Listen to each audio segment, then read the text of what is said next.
नमस्कार, स्वागत आहे तुमचं माझ्या चॅनलमध्ये ज्याचं नाव आहे गल्लीत गोंधळ दिल्लीत मुजरा। तर आज आपण बघणार आहोत बिग बॉसची नवीन अपडेट। तुम्ही बघतच आहात की अंकिता ही बाहेर पडली आहे आणि बाहेर पडून ती काय बोलली ते आपण बघूया आता। आणि जो तुम्ही सगळे आणि मी पण त्यामध्ये म्हणायचे की हा एक फक्त भांडणांचा शो आहे की तुम्ही फक्त भांडाल तरच जिंकाल, ते फक्त भांडणं हाच एक कंटेंट असतो, तर असं काही नसतं। ते एक सिच्युएशनच तशी क्रिएट होते की वेगवेगळ्या व्यक्ती आहेत तिथे तिने इंटरव्ह्यू दिल्यानंतर काही घरातले खुलासे केलेले आहेत ते आपण बघूयाच। अंकिताचे हे अचानक इलेक्शन झालेले आहे आणि हे पूर्णतः अनप्रेडिक्टेबल आहे। अंकिताचा स्कोर खूप चांगला होता, घरामध्ये वागण्यामध्ये तिच्या खूप चांगलं होतं बिग बॉस मध्ये।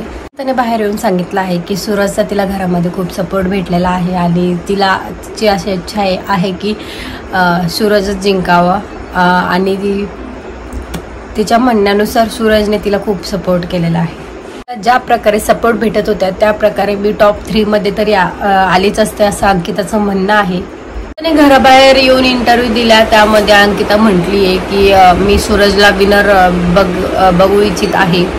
तिचं जेव्हा एडिक्शन झालं तेव्हा इंटरव्ह्यूअरने तिला विचारलं की तुझं एडिक्शन फेअर होतं की अनफेअर, तर तिने सांगितलंय की ते तिला अनफेअर वाटत आहे।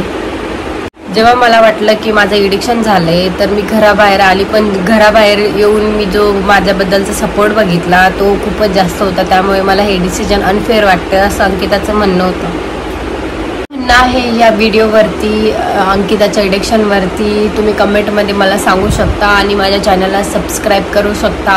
जय महाराष्ट्र।